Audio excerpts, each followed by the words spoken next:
नमस्कार विद्यार्थी मित्रों, वशिष्ठ जेनेसिस स्कूल द्वारा आयोजित ऑनलाइन रिविजन लेक्चर में आप सबનું हार्दिक स्वागत है। आज ऑनलाइन रिविजन लेक्चर में धोरण 12 में विचार विकास ने क्रम में गोठवू नी समझूती मेळवीशुं। लेखन विभाग में विभाग डी में प्रश्न नंबर 73 कुल 5 गुणनो हशे। विचार विकास कुल 5 गुणनो हशे। विद्यार्थी मित्रों, आ जे प्रश्नो जे छे ए प्रश्न संपूर्ण पाठ्यपुस्तक पर आधारित छे। संपूर्ण पाठ्यपुस्तक पर आधारित छे। ज्यारे पण आपणे पाठ्यपुस्तकनी अंदर गद्य विभागनी अंदर चेप्टर जे होय छे ए चेप्टर मांथी ज आ प्रश्न लेवामां आवेलो होय छे अने आ प्रश्ननी अंदर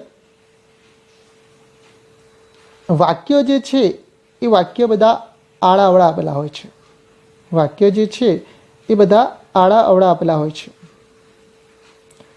तो एने केवी रीते लखवुं एनी माहिती मेळवीए। त्यारबाद जे पेरेग्राफ छे ए पेरेग्राफने समजीशुं अने साचो उत्तर केवी रीते लखाय एनी माहिती मेळवीशुं। तो सर्वप्रथम विद्यार्थी मित्रों, परीक्षानी अंदर आपणने प्रश्न पूछाय नीचे आपेला गद्य खंडोने काळकथननी रीते प्रमाणे विचार विकासना क्रम में गोठवी फरीथी लखो। नीचे आपेला गद्यखंड जे छे ए गद्यखंडने काळकथननी रीते विचार विकासना क्रम में गोठवी फरीथी लखो। हवे काळ अने कथन शब्द जे छे एना विषे माहिती मेळवीए। तो आपणे ज्यारे कोई घटनानुं मौखिक वर्णन करता होईए के तेने कागळ पर निरूपता होईए त्यारे तेना समय काळने केंद्रमां राखवो जोईए। समय काळने केंद्रमां राखवो जोईए। एटले पेरेग्राफनी अंदर पण जे समये जे वात थई होय एने ध्यानमां राखवी पड़े। समय बिंदुनो ख्याल राखीने ज समय बिंदुनो ख्याल राखीने ज बधा वाक्यो बोलावा के लखावा जोईए।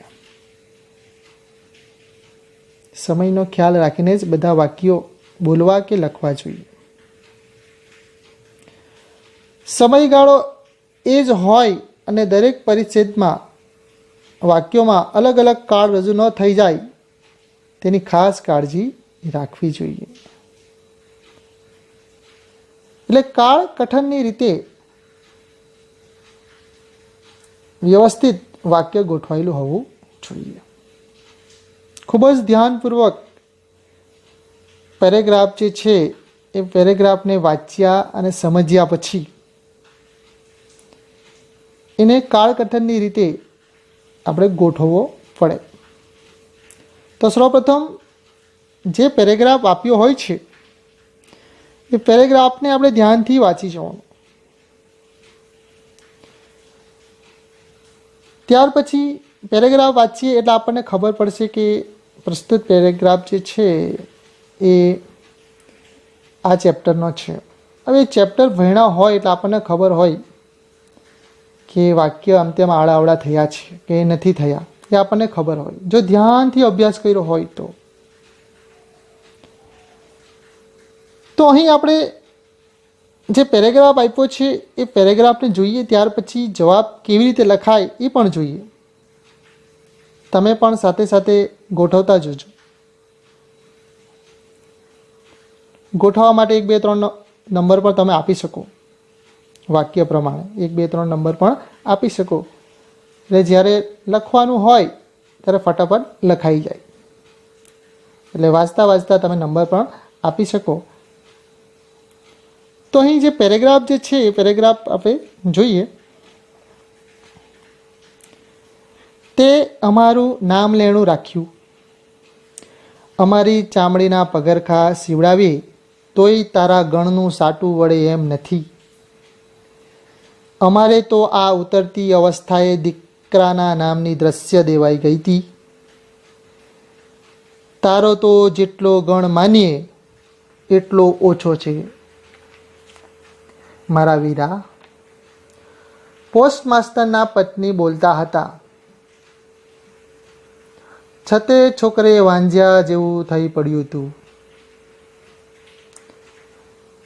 હવે આ પેરેગ્રાફ વાંચ્યા પછી તમને ખ્યાલ આવી જશે કે આ પેરેગ્રાફ ચેપ્ટર નંબર 2 ખીજડીએ ટીકરે પાઠનો છે. અને પેરેગ્રાફમાંથી વાક્ય તમારે હવે કાળકથનની રીતે ગોઠવવાનું, આડાવડા વાક્ય જે છે એને યોગ્ય ક્રમમાં લખવાના છે. તો હવે પેરેગ્રાફ જોયા, સમજ્યા પછી આપણે એના જવાબ લખવાની શરૂઆત કરીએ. તો આપણને ખબર જ છે કે પોસ્ટ માસ્ટરની પત્ની જે છે એ બોલતી હતી કે અમારે તો આ ઉતરતી અવસ્થાએ દીકરાના નામની દ્રશ્ય દેવાઈ ગઈ હતી. પોસ્ટ માસ્ટરના પત્ની બોલતા હતા. ત્યાર પછી છતે છોકરે વાંઝ્યા જેવું થઈ પડ્યું હતું. જોજો વિદ્યાર્થી મિત્રો, એક વાક્ય બીજા વાક્ય સાથે કેવી રીતે જોડાય છે. ત્યાર પછી તે અમારું નામ લેણું રાખ્યું, તે અમારું નામ લેણું રાખ્યું. તારો તો જેટલો ગણ માનીએ એટલો ઓછો છે મારા વીરા. અમારી ચામડીના પગરખા સીવડાવી તોય તારા ગણનું સાટું વળે એમ નથી, એટલે તારો ઉપકાર વળે એમ નથી. તો વિદ્યાર્થી મિત્રો, પેરેગ્રાફ જે છે, પેરેગ્રાફને સમજ્યા પછી જ એને કાળકથનની રીતિ પ્રમાણે તમારે લખવાનો છે. ખૂબ જ ધ્યાન રાખવું પડશે લખવામાં. જરા પણ આડું અવળું થશે તો તમારો પેરેગ્રાફ જે છે એના માર્ક્સ જે છે એ માર્ક્સ તમને મળશે નહીં. જે પ્રમાણે પાઠ્યપુસ્તકોમાં આપ્યું હશે એ પ્રમાણેનું જ લખાણ લખાયેલું હોવું જોઈએ. આપણી રીતે એક પણ શબ્દ આપણે જાતે ઉમેરી શકીશું નહીં. એટલે વાક્ય આડાઅવળા ન થાય એનું ખાસ ધ્યાન રાખવું પડે.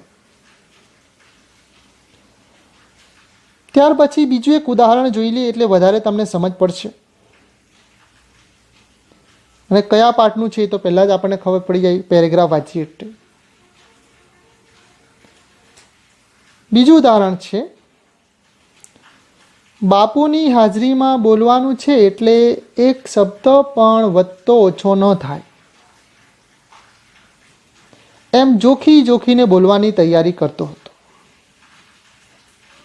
શું કહેવાનું છે તે વિશે કશું પહેલેથી વિચારી ન રાખતો.